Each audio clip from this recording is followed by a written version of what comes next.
Good There you go. catch. Well, OBS decided to change my microphone input, so there's that. Yeah. All right. Well, hello everyone, and welcome to Whiskey Wednesdays, a Fools and Flagons show where I, the DM, review and discuss various topics regarding D&D as suggested by you and the lovely people in our Discord. And currently tonight we've got Kirsten, Nim, and Zach joining me tonight. Whiskey Wednesdays will be available in podcast form the Wednesday after we go live on iTunes, Spotify, and other mainstream podcast services. And the VOD will also be available on our YouTube channel the same day. Donations are never required, but always appreciated. If you would like to support us, stop that. Please consider our coffee page. All proceeds from donations and memberships go straight back into making Fools and Flagons an even better experience. Hamburger is not here, and it helps keep the podcast alive and well. It's tradition. It is tradition, but stop it.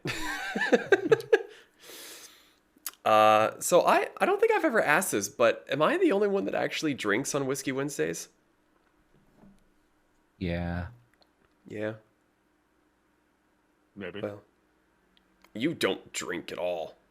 Maybe. Well, regardless, as is also the tradition, the people that suggested the topics are not here to discuss them, so we shall do it ourselves. They're falling into our trap. So, starting off is magical tattoos. I'm not 100% sure what the question was, but before we get too terribly underway, I need to take my first drink of whiskey. Ooh, what kind of whiskey? We're going with powers again tonight. All right.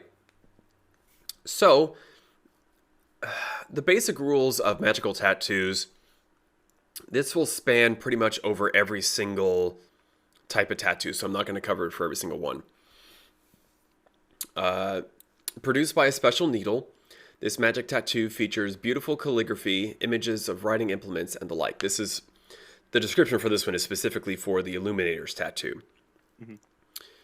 It requires attunement, and to attune to it, you hold the needle to your skin where you want the tattoo to appear, pressing the needle there throughout the attunement process. When the attunement is complete, the needle turns into the ink that becomes the tattoo, which appears on the skin. If your attunement to the tattoo ends, the tattoo vanishes and the needle reappears in your space. Magical scribing. This is specifically for the Illuminator's tattoo. While this tattoo is on your skin, you can write with your fingertip as if it were an ink pen that never runs out of ink. As an action, you can touch a piece of writing up to 1 page in length and speak a creature's name. The writing becomes invisible to everyone other than you and the named creature for the next 24 hours. Either of you can dismiss the invisibility by touching the script. Once used, this action can't be used again until the next dawn. And generally speaking, the rarity of the tattoo will determine how much is covered on your body. So a common rarity tattoo will cover one hand or foot or a quarter of a limb. Uncommon covers half a limb or the scalp. A rare tattoo will cover one entire limb. Very rare tattoos cover 2 limbs or the chest or upper back. And a legendary tattoo covers 2 limbs and the torso. So, Cool. yeah, basically the Illuminator's tattoo is you can write without a pen and you can make shit invisible except for you and one other person. So, Pretty cool. that's kind of neat. Yeah. Okay. Moving on to the next one. The Masquerade Tattoo. Fluid ink. As a bonus action, you can shape the tattoo into any color or pattern and move it to any area of your skin. Whatever form it takes, it is always obviously a tattoo. It can range in size from no smaller than a copper piece to an intricate work of art that covers all your skin. You also get Disguise Self. As an action, you can use the tattoo to cast the Disguise Self spell, a DC of 13 to discern the disguise, Once the spell is cast from the tattoo, it cannot be cast from the tattoo again until the next dawn. Dim, do you think Pez would ever use one of these? Magical tattoo? Yeah. Yeah, he would. I think Okay. Kasumi would. I absolutely think Kasumi would. The question is which one? So we'll have a little bit of a quiz when I'm done going through all of these. There's only 2, 4, 6, 8. There's only 10 of them. So Okay. shouldn't take too terribly long. Oh, this one though. All right, so this is called the Spell Rot Tattoo. Produced by a special needle, this magic tattoo contains a single spell of up to 5th level, wrought on your skin by a magic needle. To use the tattoo, you must hold the needle, blah, blah, blah. We know what that is. Once the tattoo is there, you can cast its spell, requiring no material components. The tattoo glows faintly while you cast the spell and for the spell's duration. Once the spell ends, the tattoo vanishes from your skin. The level of the spell in the tattoo determines the spell's saving throw DC, attack bonus, spellcasting ability modifier, and the tattoo's rarity as shown in the Spell Rot Tattoo table.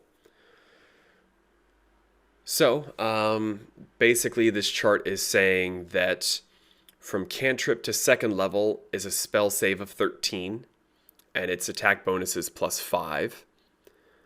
The spellcasting ability modifier is +3. At 3rd and 4th level, the spellcasting modifier goes up to +4, the DC becomes 15, and the attack bonus is +7. At 5th level, the spellcasting ability modifier is +5, the save is 17, and the attack bonus is +9. When you say spellcasting modifier, what do you mean by that exactly? So the spellcasting modifier is essentially because you've either got the spellcasting modifier or the spell save DC. The spellcasting modifier is something like Guiding Bolt, where you, the player who owns the spell, has to roll to damage. The spell save DC is more in line with like Fireball, where you're forcing the opponent to make a save. So as, for example, a 5th level spell, let's say that you got a Spell Rot Tattoo that's an upcasted Fireball. The spell save DC, which would be a dexterity save, they would have to beat a 17 because the spell save DC is 17. Same situation, you upcast a Guiding Bolt into the tattoo. You roll a d20 and you add 5 because the spellcasting ability modifier is +5. Okay. The attack bonus is that additional damage that when you roll the dice, when it's like roll 6d6 +5, that +5 is the attack bonus. So for a 5th level spell, it's +9. Make sense? Yep. Okay. So it works just like if you're casting at a higher level for the most part. Yeah, or if you're just casting a 5th level. No, granted, this doesn't say anything about upcasting a spell. It says casting a 5th level spell. In my own head, I'm going to rule that if you were to have Fireball upcast, I'd allow that. No, I mean like you yourself would be at a higher level wildcat. So for example, like you're talking about how all of the stuff goes up depending on what the spell is. The spell level, So yeah. Yeah. It's like if you were casting it, like instead of you being at level 5 casting it, it'd be like if you at level 7 casting it with different gear or stats that would modify it normally as well. It's almost like you're casting the spell from a spell scroll, but it's a tattoo instead. Gotcha. Yeah. Next up, we have the Barrier Tattoo. You get protection. While you are not wearing armor, the tattoo grants you an armor class depending on the tattoo's rarity. And you can also use a shield and still gain the shield's benefit. So an uncommon version of this tattoo gives you an AC of 12 plus your dex. A rare version of this is 15 plus your dex to a maximum of +2. So the highest you'd be able to get is an AC of 17. And a very rare version of this tattoo gives you an AC of 18. Period. Oh, so no plus to from your dex or anything like that? Not with the very rare. No, it's just flat 18. So, actually, question. Uh-huh. So, this does not count as armor, though, correct? It does. Well, no, sorry. it counts as armor, but what I mean is like, so for the purposes of, I use the item like Bracers of Defense, give you +2 AC. But the caveat is you cannot be wearing physical armor. Technically, yes. If you have another magical or wondrous item that is not considered armor, yes, that should work. Because it also says you can use a shield and still gain its benefit. A shield Okay, is so not then, yeah, technically armor. Okay. So then, yeah, so technically, if you deck yourself out with this tattoo, a shield, and Bracers of Defense, you can have yourself up to 22. Yeah, theoretically. Pretty sexy. Cool. Next up, we have the Coiling Grasp tattoo. And it basically gives you the Grasping Tendrils spell, it looks like. So while the tattoo is on your skin, you can, as an action, cause the tattoo to extrude into inky tendrils, which reach for a creature you can see within 15 feet of you. That creature must succeed on a DC 14 strength saving throw or take 3d6 force damage and be grappled by you. As an action, the creature can escape the grapple by succeeding on a DC 14 strength athletics or dexterity acrobatics check. The grapple also ends if you halt it, no action required, if the creature is ever more than 15 feet away from you, or if you use the tattoo on a different creature. So this one is actually the first one that we've really seen that can be used multiple times.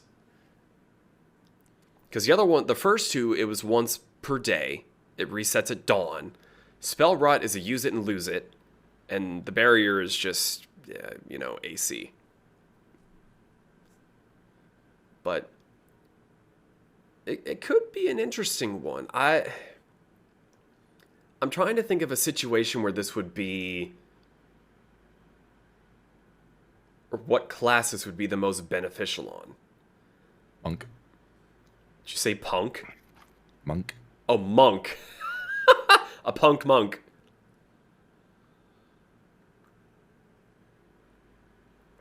Yeah, I suppose a monk would be pretty good. The only thing that kind of sucks is that it takes a whole action to use. But then again, like you said, if you're playing a monk, then bonus action flurry your blows after using your movement to close the distance.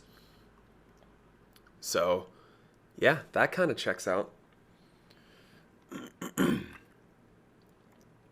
Not to mention it's a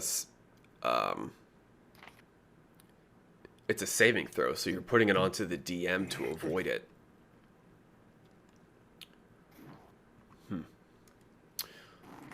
Right. Well, next up, we've got Eldritch Claw Tattoo. Magical strikes. While the tattoo is on your skin, your unarmed strikes are considered magical for the purpose of overcoming immunity and resistance to non-magical attacks. And you gain a +1 bonus to attack and damage rolls with unarmed strikes. So again, that would be very good for monks, even though monks technically already get their punches to become magical just by leveling up. But regardless, you also get Eldritch Maul. As a bonus action, you can empower the tattoo for 1 minute. For the duration, each of your melee attacks with a weapon or an unarmed strike can reach a target up to 15 feet away from you as inky tendrils launch toward the target. In addition, your melee attacks deal an extra 1d6 force damage on hit. Once used, this bonus action can't be used again until the next dawn. That's kinda... You can attack people with hentai and yourself at the same time. Well, I mean, for a one-time use ability, only doing 1 extra d6 of force damage with an unarmed or a melee attack, that's not a lot. That's not. I mean, I can't really think of who else this would be really good on except for maybe monks. But again, monks get magical unarmed strikes. Huh? What is its rarity? It is uncommon. That explains a lot. A green item, you're going to acquire that at a lower level. True. So this may be one of those things where you might get this before your attacks are magical as a monk.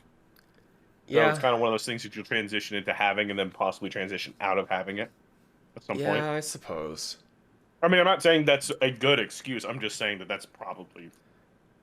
No, I mean, it checks out. This next one is quite lengthy. It's called the absorbing tattoo. While the tattoo is on your skin, you have resistance to a type of damage associated with that color, as shown in the table below. The DM chooses a color or determines it randomly. So you can basically get a tattoo of any resistance: acid, cold, fire, force, lightning, necrotic, poison, psychic, radiant, and thunder. You also get damage absorption. When you take damage of the chosen type, you can use a reaction to gain immunity against that instance of the damage, and you regain a number of hit points equal to half the damage you would have taken. Once this reaction is used, it cannot be used again until the next dawn. That is huge!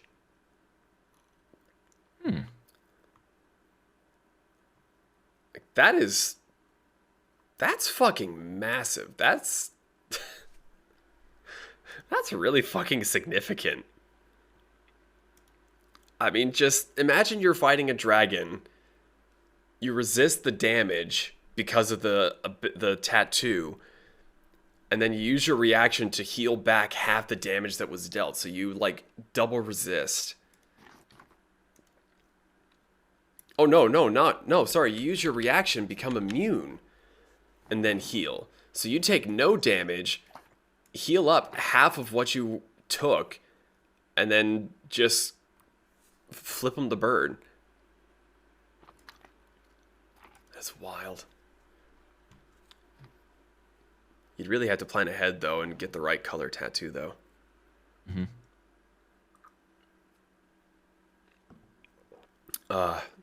I can just see all of you guys going, let's go get tattoos together. No. Fucking turn into the Power Rangers. Do you really want Zahn to have more power? Like, really? Yeah, I'm just Like, gonna move on. I don't even mean that to be a dick. I'm just like, listen, I'm all about min-maxing, but Zahn already has tattoos. Do you? Yeah. If you, the image of my character, you can actually see part of it. It's covered up by armor, but he does. He has a tattoo up his leg. Huh. Yeah. I learned something today. Mm-hmm. Well, I've talked to you about it before, but that was a long, long time ago. Yep, don't remember. This next one is Ghost Step Tattoo. You guys have actually seen this one already. Woo. The tattoo has 3 charges, and it regains all expended charges daily at dawn. As a bonus action, while the tattoo is on your skin, you can expend one of the tattoo's charges to become incorporeal until the end of your next turn. For the duration, you gain the following benefits. You have resistance to bludgeoning, piercing, and slashing damage from non-magical attacks. You cannot be grappled or restrained. You can move through creatures and solid objects as if they were difficult terrain. If you end your turn in a solid object, you take 1d10 force damage. If the effect ends while you're inside a solid object, you are instead shunted to the nearest unoccupied space, and you take 1d10 force damage for every 5 feet traveled. All right, only 2 more. We got the Life Well Tattoo. It gives you resistance to necrotic damage, and you get Life Ward. When you would be reduced to 0 hit points, you drop to 1 hit point instead. Once used, this property cannot be used until the next dawn. So, Kasumi, you said you wanted a tattoo, right? Yup. Last but not least, we have the Blood Fury Tattoo. This one gives you bloodthirsty strikes. The tattoo has 10 charges, and it regains all expended charges daily at dawn. While this tattoo is on your skin, you gain the following benefits. When you hit a creature with a weapon attack, you can expend a charge to deal an extra 4d6 necrotic damage to the target, and you regain a number of hit points equal to the necrotic damage dealt. When a creature you can see damages you, you can expend a charge and use your reaction to make a melee attack against that creature, with advantage on your attack roll. That's a fantastic one. It's legendary, though, so that's crazy rare. But I mean, just the idea of being able to get 24 hit points back if you roll perfectly. That's wild. So that's all the tattoos. Which ones intrigue you guys the most? Spellcasting one is probably going to be the most useful to somebody who's not like a monk or something like that. Truthfully, just because getting to cast like a fucking fireball or some shit for free. Yeah. Like, listen, the one regret that I have about Zahn is he does not actually know the lightning bolt spell. Like, you have no idea how much that fucking eats me up inside. It's like a lightning cleric that literally can't use lightning bolt. I don't care if I had to give up something to get it. It just doesn't exist for a cleric, which sucks ass. Yeah, my heart goes out to you. I mean, like I said, it doesn't matter. Nim, what do you think? Life well. Life well? Kasumi? Yeah, to be honest, it would be nice to be able to feel more comfortable going in and be the stabby rogue. And if I go down, I just pop back up. Well, you pop back up with 1 HP. But... Yes, 1 HP, but I am not like gonna be in some hallway by myself after sneaking off and just laying there for someone to find me. You remember the old robot chicken thing where they buried Jesus up to his neck and then the Cyclops I could do comes this all and day. smacks- All right, you're really Smack- starting to piss me off. Smack. Ah!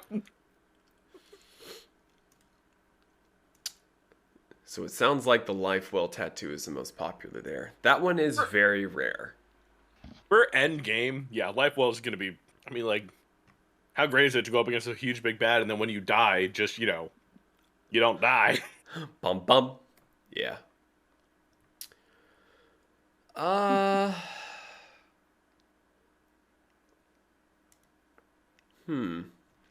not sure which one I'd go for.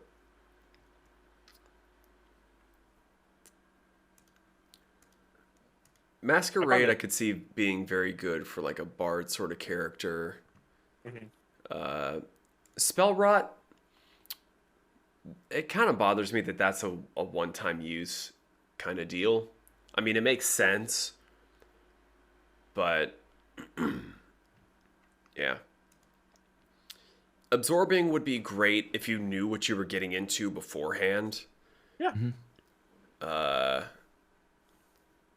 But it would kind of suck if you're like, yeah, I got a green tattoo, and you literally never get up against acid damage, like, ever. It'll be one of those things where like you forget about it, and then the one time it actually freaking matters, you're just like, Yeah. ah! I foresaw this moment. No, like even better, like you're in a bar fight or something like that, and somebody's like, haha, I spread you acid splash. You just like, ah, I'm actually gonna be fine. Ghost Step can be really good. Life's great. Blood Fury seems a little broken, but yeah. Nope, can't do that. Nope, it's too early for that shit. It's only 7 o'clock. Well, I mean, that pretty much covers all the tattoo options that are... Okay, so before we move into the next one, I do have something I want to show because it's literally something that I can see myself doing. Okay. Looking D&D meme sharing. It's not really anything crazy, but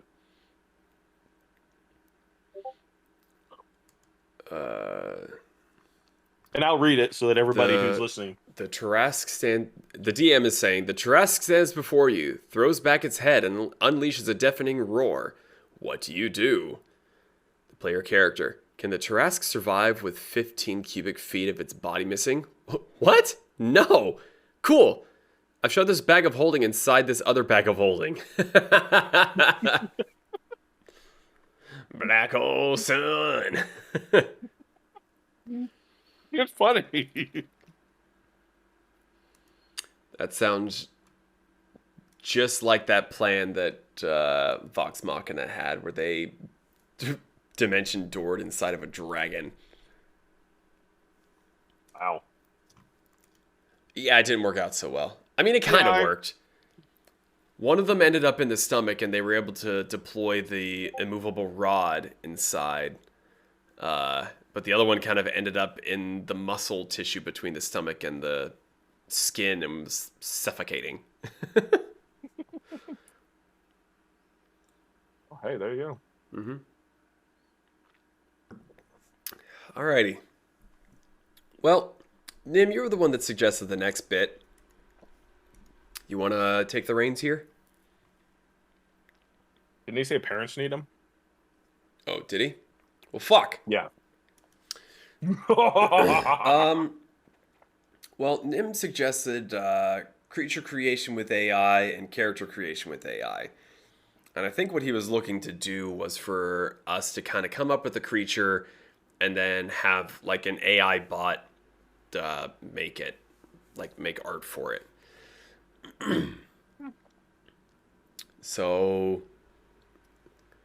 I guess the first question I would have is, are there any creatures from other games that you guys would maybe want to see in D&D, or feel like they would be a good fit for D&D, let's say? Like as a bad guy or as a playable creature? Well, he said creature creation, so that generally means a monster to interact with, or a creature to interact with, not a playable character.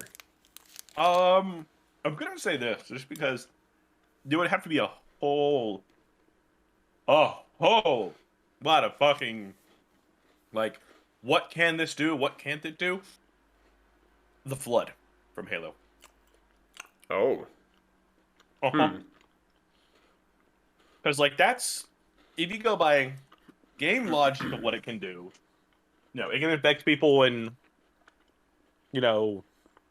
take over people when they're dead or alive, depending on the situation. But if you go by lore Flood, if you breathe in air that's around them, you will become the Flood. Like, they don't even have to fucking touch you. So, for the purposes of D&D, I'd probably go with the former. Oh, yeah, no, I agree 100%. It would be simple enough to come up. They have mechanics set up for kind of like mob mass battles where, you're going up against a horde of people and you make one attack and it takes out like 3 or 4 creatures, but you're fighting mobs of like 15. So the 15 versions of these same creatures have like a collective total of, let's say, 150 hit points, but really each one only has 10, which would give you, so 150 hit points would give you 15 of them, if my math is right, because 10 times 15 would be 150. So basically every 10 hit points you take off, one of them would die. So Zahn would go in there and deal like 60 damage with one swing, and he'd take out 6.5 of them. Gotcha. So in that sort of a situation, you would have, in my brain, that's how I would handle a horde of Flood. And if there's any NPCs, then that would bolster their numbers a little bit. Especially if you're not able to save, like, a family cowering in an alleyway. You can't get to them in time. They die. Well, now you've got 3 more Flood to deal with. That's 30 extra hit points you've got to take out. Gotcha.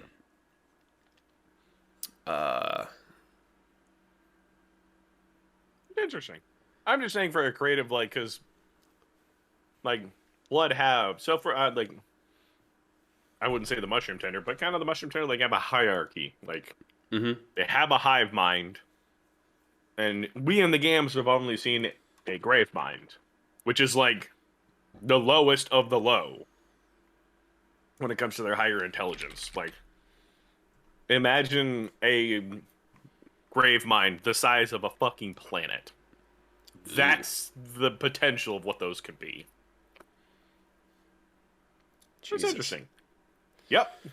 Oh yeah, there's a reason why they fucking beat the Forerunners, bitch asses. Yeah.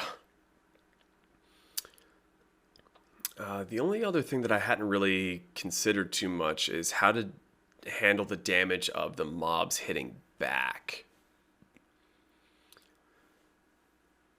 I suppose potentially I would just get a creature of an appropriate CR to just have like a single attack, like you're 1d20, it's like a +7 to hit, and it deals such and such damage, and the flavor text is basically you're just getting wailed on by like 6 of them, kind of thing.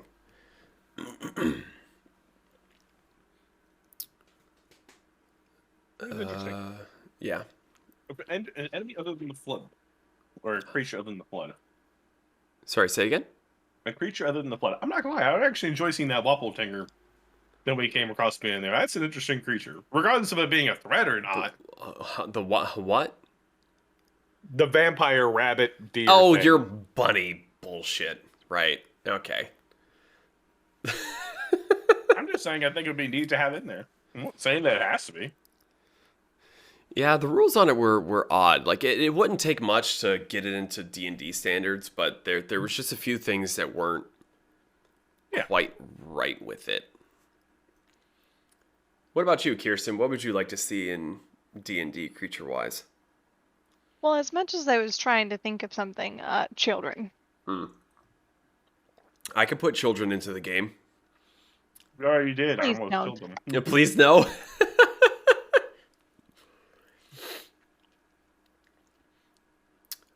Well, let's think. What other games would have good creatures that aren't already in D&D? MMOs.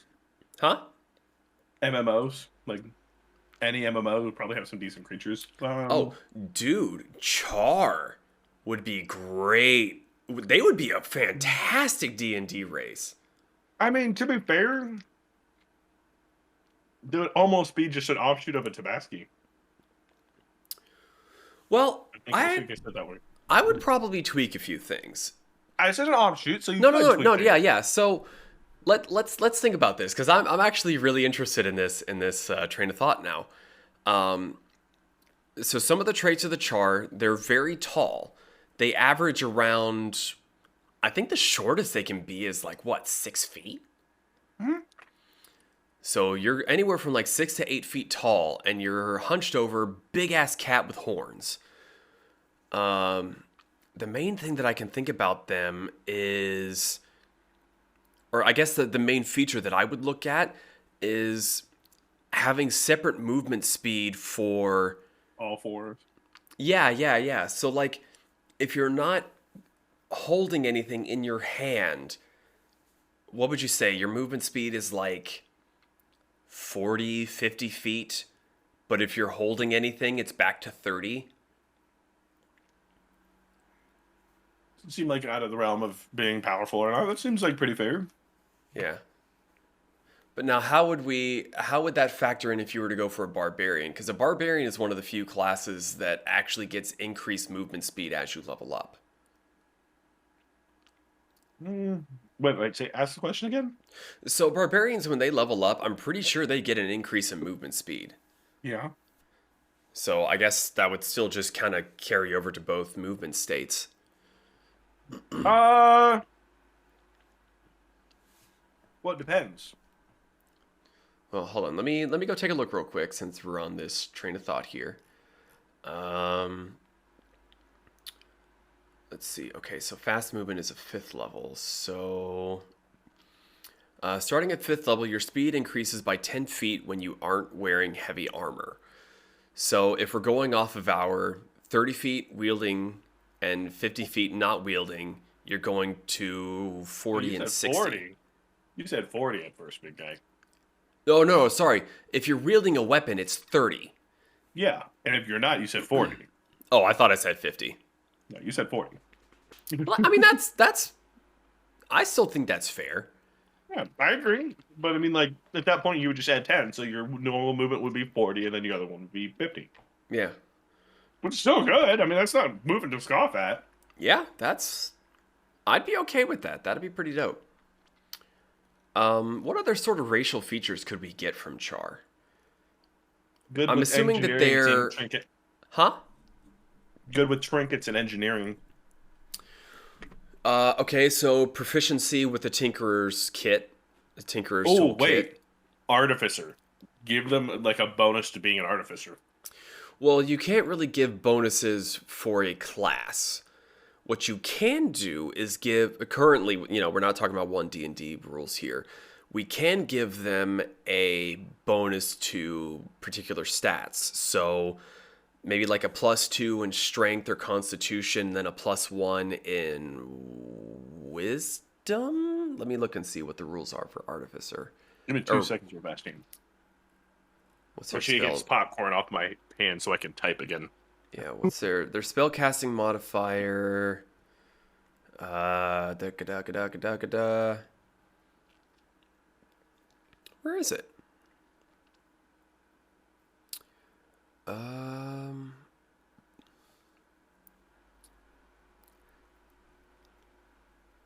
What the fuck? Why is it always so hard to find what your spellcasting intelligence? There you go. So therein lies the question. Do we make intelligence a +1 or do we make intelligence the +2? Probably it's a Constitution 2, Intelligence 1. You don't think strength, considering how big they are? I mean, I guess Constitution kind of makes sense too because of their Just because size. you're big doesn't mean you're strong. Fair.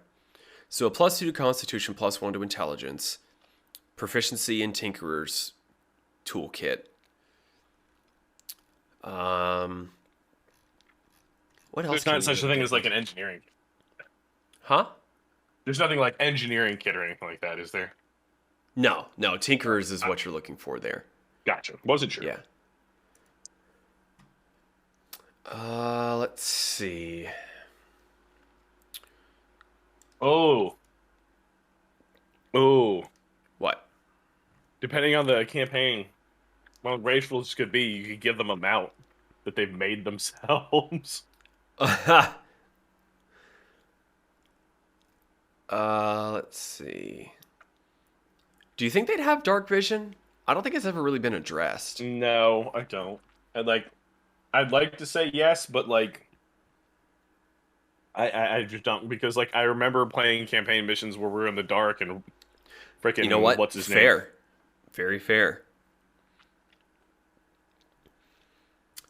So just looking at some of the other potential comparisons, I'm looking at dwarves and gnomes. So gnomes have gnome cunning, which gives you advantage on all intelligence, wisdom, and charisma saving throws against magic. Dwarves have combat training. I absolutely think that the Char would have something similar. They have proficiency with the battle axe, hand axe, light hammer, and warhammer. That sounds pretty fucking Char to me. Yeah, if you don't already get that from being your class that you're looking at. But yeah. Well, again, which is why I'm looking at racial features. I'm not looking at classes because that kind of changes things. Dwarves also have the tool proficiency, so you gain proficiency with artisan's tools of your choice: smith's tools, brewer's supplies, or mason's tools. So if we wanted to do something similar for the Char, I would definitely say tinkerer's kit or tinkerer's tools. Yeah. I kind of like the idea of giving them choices. So let me look up what the full list of tools are. Oh, that's not what I want. I hate D&D Beyond's search feature sometimes. Tools kits.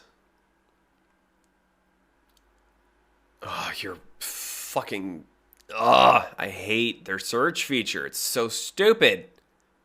Go to a character, manage inventory, search for tools. So carpenter's tools, cartographer's tools. I would say carpenter's tools would probably be one that they could have. Possible. So carpenter's tools, tinkerer's tools, and smith's tools. So I would say that they would have their choice between the three of those.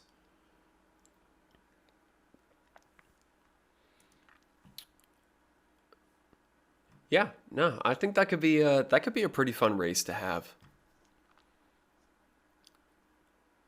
And as I mean, at least as far as I can tell, there's nothing really that we've talked about so far that would be out of the realm of possibility or make them terribly broken. Yeah, agreed. So what else? What other characters or races from other games would be fun to see in D&D? Horan. Hmm? Horan.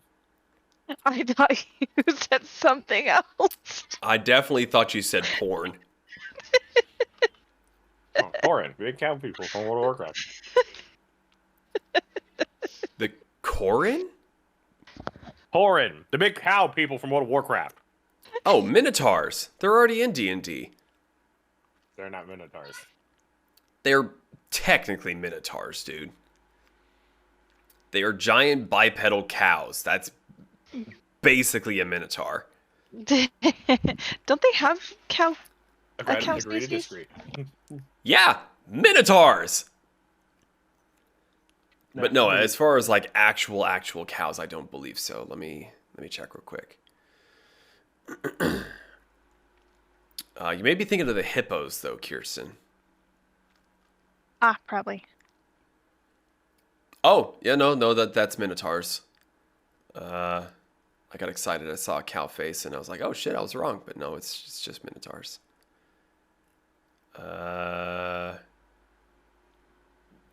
Yep. There's also the Loxodon, which are basically elephant people. Mm-hmm. Nope, that's it. Ooh. Otter people. What people? Otter people. Otter? Someone actually made a homebrew race for them a little while ago. They're good at swimming. Crap, what were they called? Hold on. I got it here somewhere. Lutrinian. Oh, interesting. What's that? Oh, What's I it? was saying the name was interesting. Oh, yeah, it's Lutrinian. Huh. Yeah, I actually had him for a one shot that I don't think ever happened. That's unfortunate. Let's see. What were some of their racial features? Dexterity +2. They reach adulthood at the age of 5 and rarely live past 40 years old.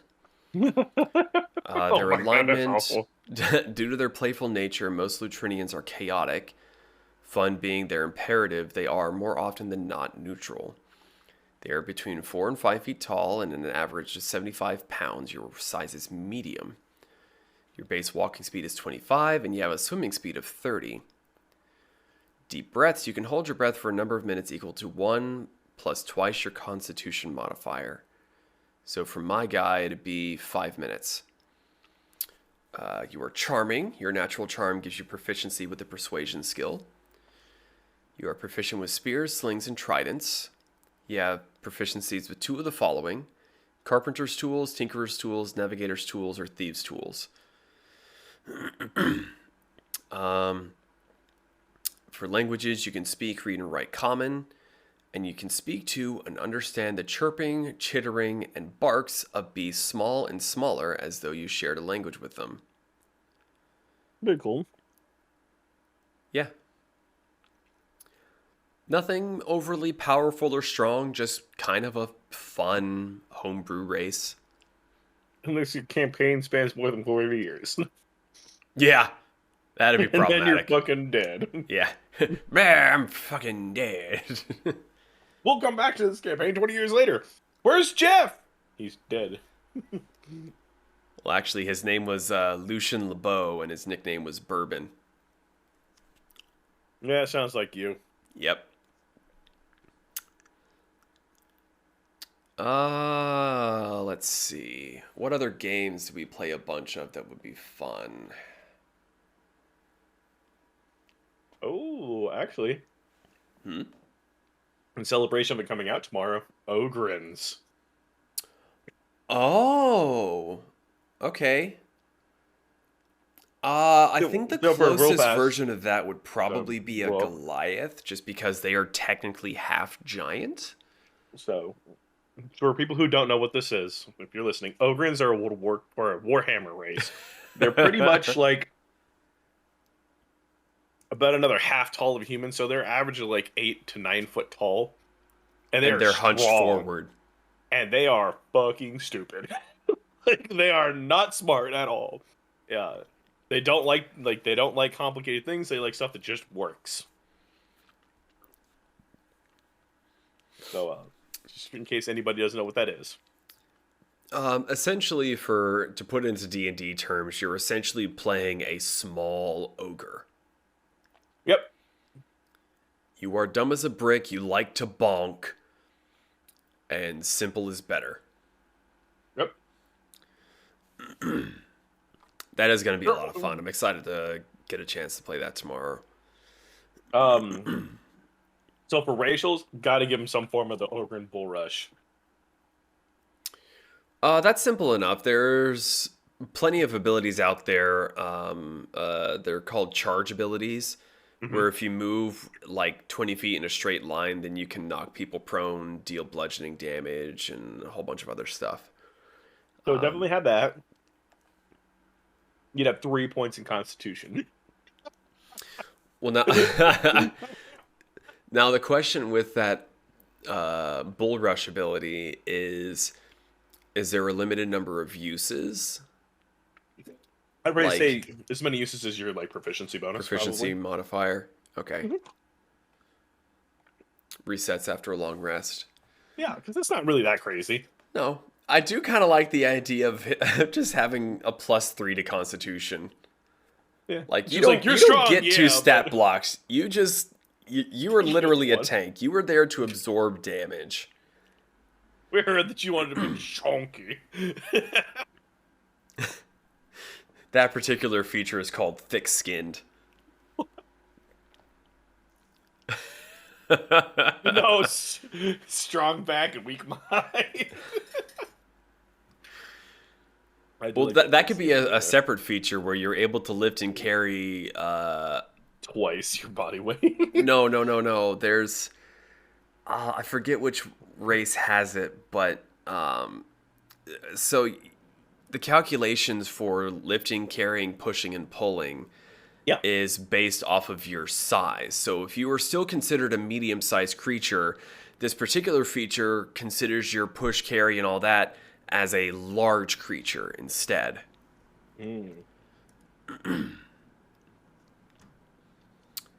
Let's see. I'm just kind of looking at some of the other games that we play on the regular, and yeah, I got nothing. I mean, to be fair, like D&D has like most of the races that exist in most fantasy settings covered, because True. most games have an elf, most games have forms of humans, most games have forms of, like, again, you said minotaurs, most races or most games have dwarves, most games have gnomes, like goblins, like they exist. Like there isn't like tons of fantasy races that are different than norm until you get to like sci-fi, where you Yeah. have like, again, we went to like Flood or whatever the Mass Effect races are, where you get like the chicks with the tentacles on the head, or the one with the purple mask that everybody thirsts over. Oh, Tali? yeah. Oh, Tali is bae. Yeah, but And I like think they're the tentacle head ones. They're Asari? Asari is the tentacle head, and then the Turians. Oh, like Gareth. Mm-hmm. Yeah. The Krogans would be a great D&D race. they would be very interesting. I actually have an interesting monster creation in mind, but I was kind of waiting till Nim came back.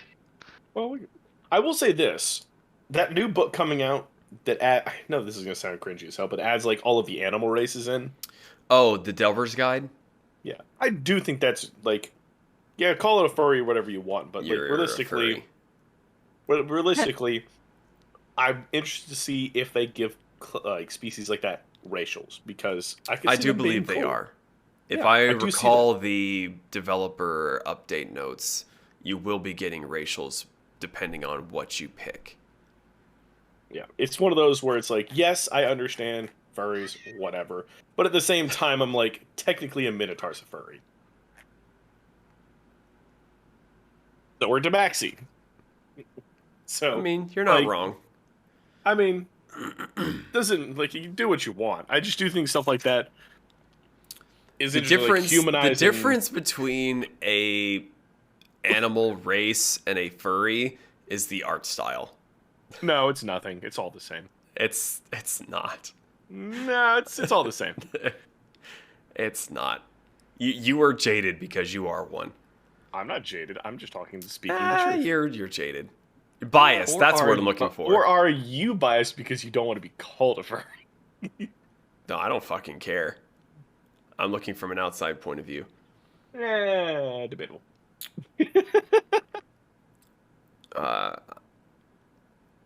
As much as I would like to theory craft Krogans, I feel like they're sort of like a mixture between like minotaurs and turtles. There's not a whole lot unique to them that doesn't already exist, if that makes sense. I don't think, anyway. Yeah.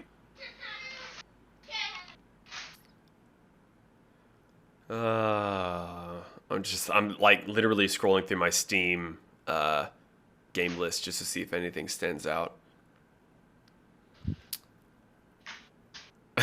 Duck game. There's no. Oh no, I was gonna say there's no avian species, but Hinger Dinger Durgan. There's the Kenku. Yeah. I do kind of like that they came back from their original lore, that they can only mimic to. They can talk normally, but they can mimic kind of perfectly. Well, yeah. And it makes sense. Yeah. That can be a very difficult role play mechanic to Yes. only repeat things you've heard in the past. Like, you've got to take some wicked good notes or just have a great memory. Well, and that's kind of along the lines of like playing like a golem. A golem. Or kind of like Warforged. But I think they do have like golem races to where they only say one word. Oh, I am Groot. Yeah, like basically Groot, but metal. I'm not sure about that. I mean, maybe there's a homebrew race for that, but that's not really striking a bell. Might be homebrew. I mean, the closest other thing I can really think of is the auto gnome, but they're able to talk and move around like normal. So far as I remember reading, anyway. Yeah. Well, But get out of my wine. there's no telling when Nim's going to be back, so did you want to go over your creature idea? So my proposition was, do you remember any really creepy childhood monsters from like Not quite. cartoons? I thought you were gonna say child. I'm like, Oh. There's a really, Pennywise. really, really old show called... I remember there's one specifically about monsters. Where like the dude has like he almost looks like an upside down hand, but with like a mouth and its stomach, and like the weird long eyes. I don't know. I mean, honestly, any monsters from like an early '90s cartoon would be very interesting to see as depicted in a more realistic art drawing. Do you remember a show called Pirates of the Dark Water? No, Okay. I don't think I was allowed to watch that. Believe it or not, it was a Hanna-Barbera cartoon. The general premise, I believe, is that, like, there's this prince and he has a gem, and the gem is able to get rid of the dark water. The dark water is essentially like this sentient black oil substance that's in water, and it essentially just consumes anything that's near it or that it comes into contact with. And that gem is the only thing that like makes it fizzle and fade away. I loved that cartoon growing up as a kid, but it was canceled long before it reached any sort of a conclusion. But I guess the idea of having that just water, the dark water, and just engulfing shit is just... let's see. So a young man learns that he is a prince with an urgent quest to save his world by finding 13 magical treasures of rule. Let's see. Oh, I forgot that Tim Curry voiced it. Or voiced some of it. His lighthouse keeper rescues a stranger floundering in the rocks near his home. He learns the man was an aide to his true father, the great king. Blah, blah, blah. Crystal guiding him to a dragon that shows him the only way to claim his heritage. Blah, blah, blah. Skimming ahead.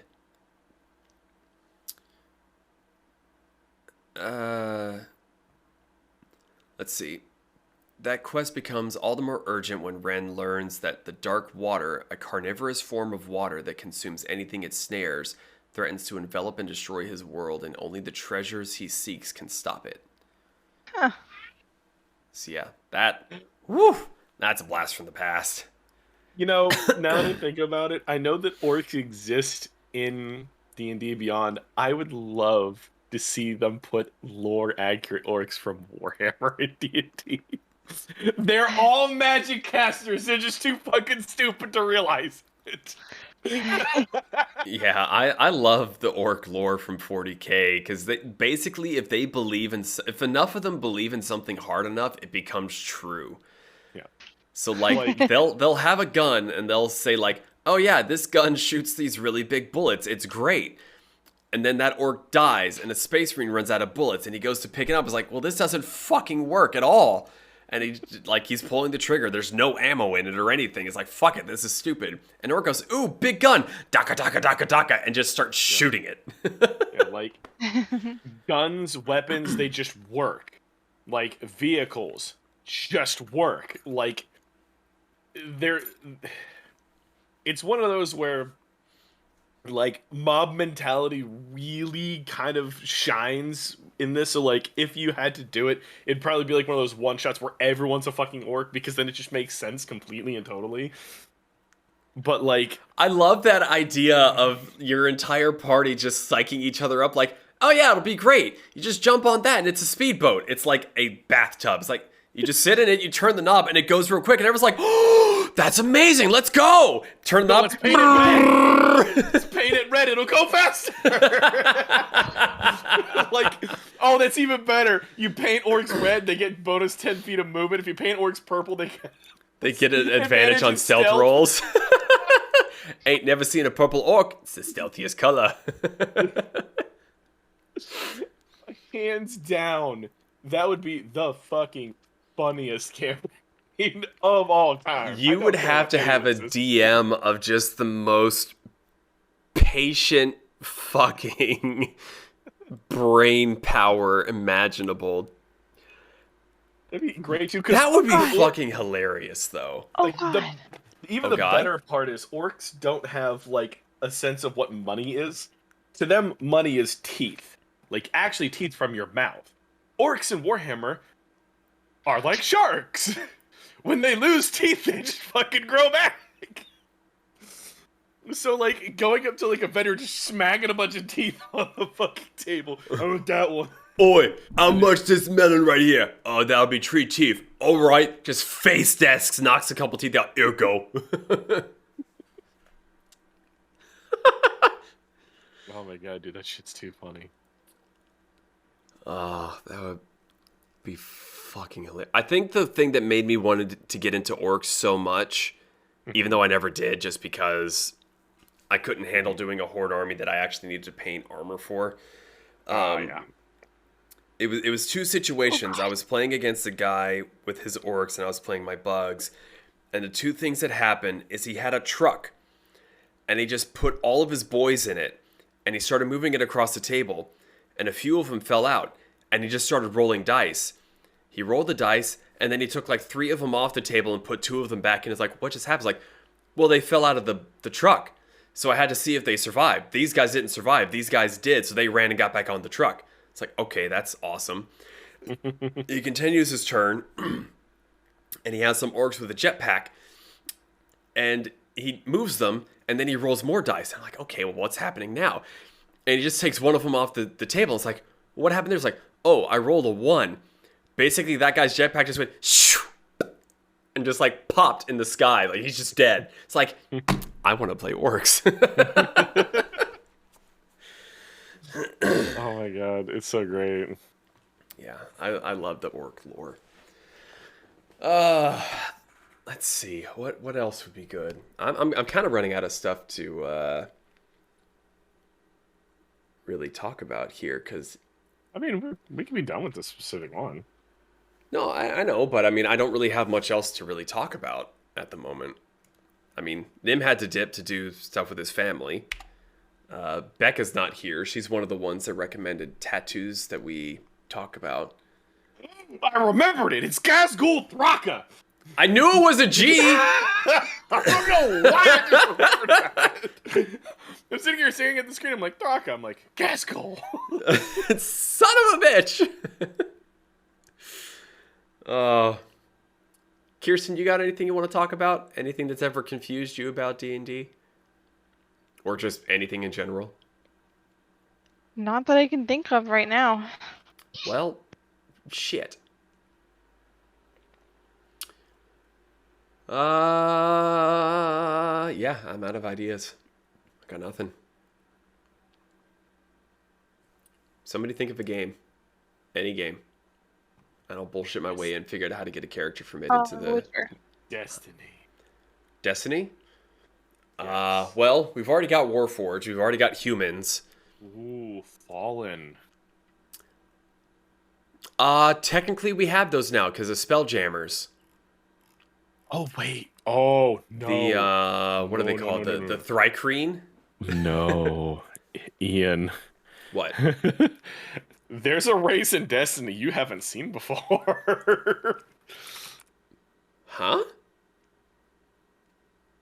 One second. I have to find it. Well, because my first thought was Cabal, but we've already kind of sort of ish covered them with talking about Ogryn. They're, yeah, more or less the same deal. They're the darkness race.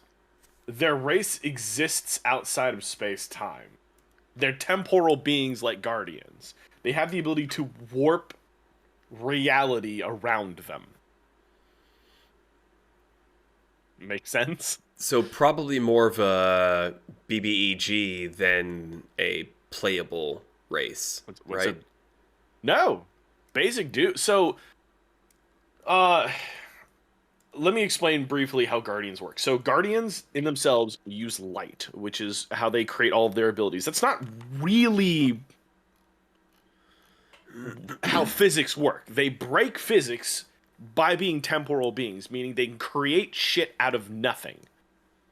It works the same with the other, like with this race. Even their basic guys could do very basic amounts of manipulation when it comes to the actual existence of things. So, like, imagine Rachel's like, I exist over there now.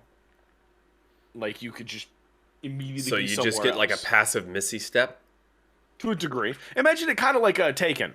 I guess is a good way. Taken are just like a super basic bitch version of this enemy. Okay. So, like, multiply, transport, or transfer themselves between locations, completely and totally make something immune to taking damage by completely and totally focusing on it and doing nothing else, kind of thing. Like, they have... that'd be... yeah, you're right. That would probably have to be a big bad boss. That'd be way too fucking broken. Yeah. I mean, unless you were to spread those abilities out over the course of, 20 levels. Yeah. Oh god, that sounds really cool. Well, that's something to work on in the future. Yeah, future Ian. Well, I'm kind of out of things to talk about, and I'm also out of whiskey, so might just be calling this one a little bit of an early stream because the people that suggested topics are not. Oh, hold up, he's back. We stalled just long enough, maybe. Hi, Nim. Hey, So, how you doing? good. What all I miss? Lots. We talked about the Flood being a creature. We talked about the Char from Guild Wars being a playable race. Zach is now geeking out over the idea of having a quasi Destiny 2 Taken be a playable race.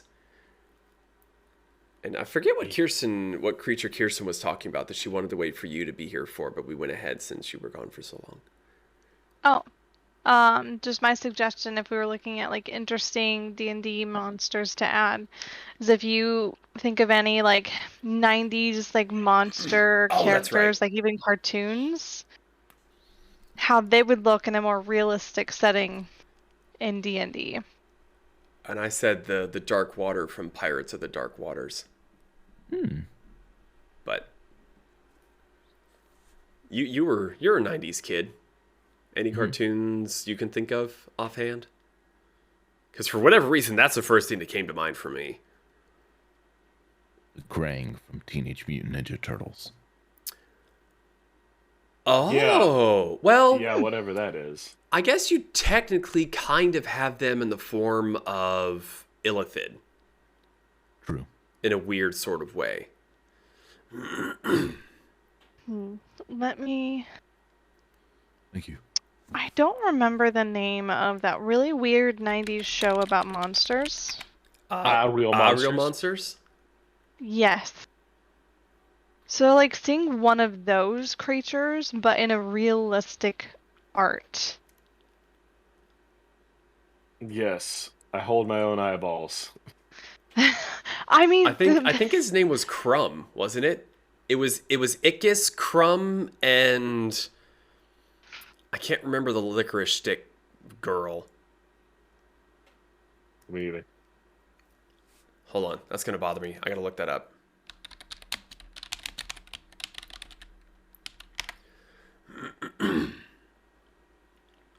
and I would try to recreate them with the AI, but I am in the middle of a game. Oblina. It was Ickis, Oblina, Crumb, Grumble, Snorch, Zimbo, Simon, and Bradley. And Bradley. Dang it, Bradley. Oh, dude, Ed, and Eddie, they would absolutely be chaotic trickster gods. Hell yeah, dude. Literally anything from Courage the Cowardly Dog. Yes. You stupid little dog. Let's see, what else we got here? Oh God, Ren and Stimpy. Ugh. Ooh, they would be creepy looking. Uh-huh. And Invader Zim. Why is there bacon in the soup? I made it myself. I would say gargoyles, but I feel like that's kind of limited.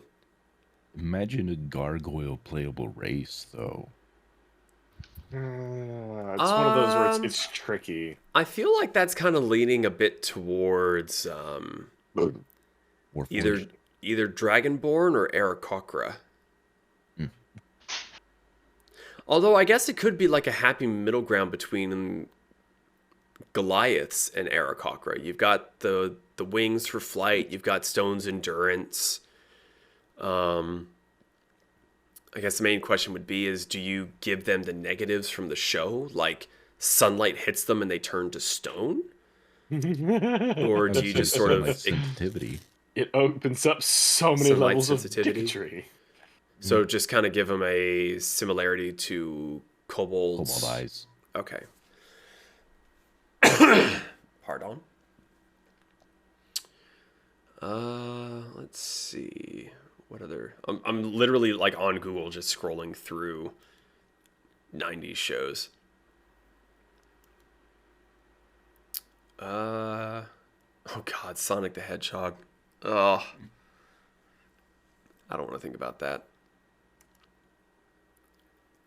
I mean, there's SpongeBob. They would absolutely be trickster gods. No, this is Patrick. Oh, cat dog. I was thinking about saying that earlier, but it's just too horrifying.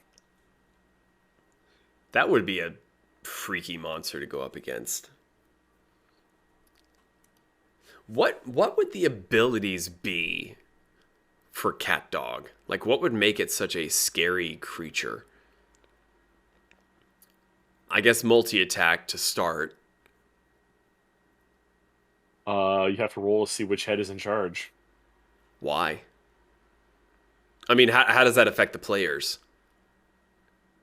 As far as, like, just normal combat would go. Maybe one head's a caster, one head is a freaking melee. Yeah, I could see that. Another interesting monster was, do you guys ever watch the show Quest for Camelot? Yeah. No. The mutated chicken with the axe head. Oh. Chainsaw Man. Yeah, I hadn't thought of that in a while. That would be interesting. It's literally just the dumbest creature, but it has like a plus 17 to hit for whatever reason. For piercing damage. Yeah, it was slashing damage, I would think, for an axe. Oh, yeah. And it doesn't even only do that does, much like, damage. 1d4. Yeah, Like it does 1d4 it does damage. fuck all for damage, but it's almost always guaranteed to hit, and it's hard as fuck to hit back because it's just so small.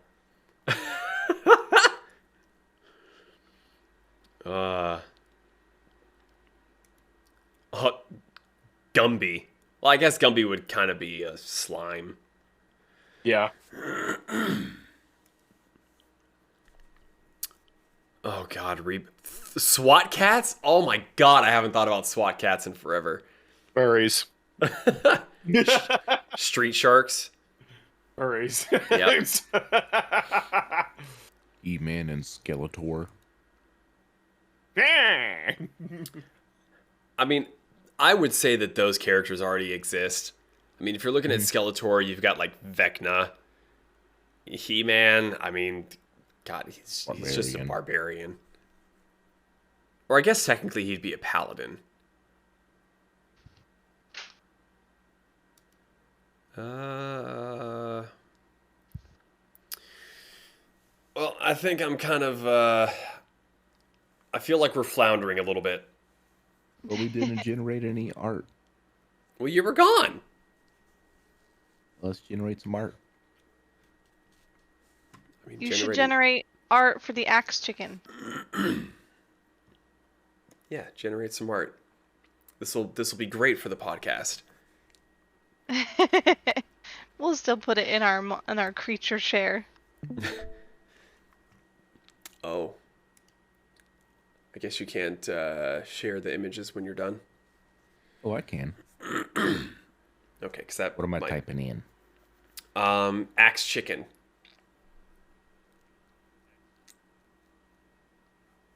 Axe chicken. Axe chicken. Chicken. So if you haven't already, please join the Discord. The link should be down below in the description of the podcast, or if you're watching on the VOD, there should be a clickable link down below in the description. And if you're on Twitch, there's also a link down below that you can click to join us. And these shall be posted within the creature shares. Nice. Well, that's not at all what I was expecting. Maybe chicken axe head? Or axe head chicken. Axe head chicken. Because the thing with the AI is it all depends on your order of words and your phrasing.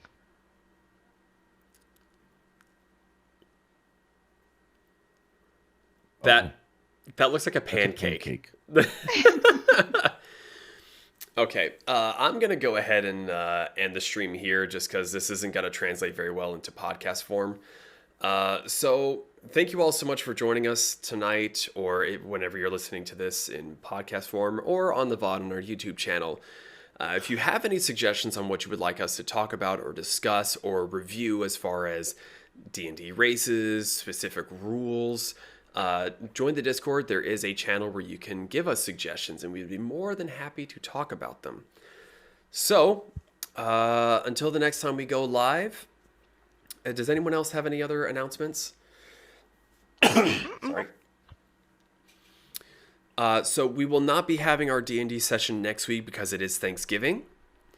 But as of right now, the Friday after Thanksgiving, or the week after Thanksgiving, we will have a makeup session of D&D, and then we will have another session the week after that to get back onto our normal schedule, so we don't really miss out on the numbers. 2 D&D or anything. consecutive weeks. D&D in 2 consecutive weeks. It's going to be interesting. So tune back in for that. Kind of excited because these guys are getting to confront somebody again here very shortly. But regardless, thank you again so much for watching. We will be back for Whiskey Wednesdays. Yeah,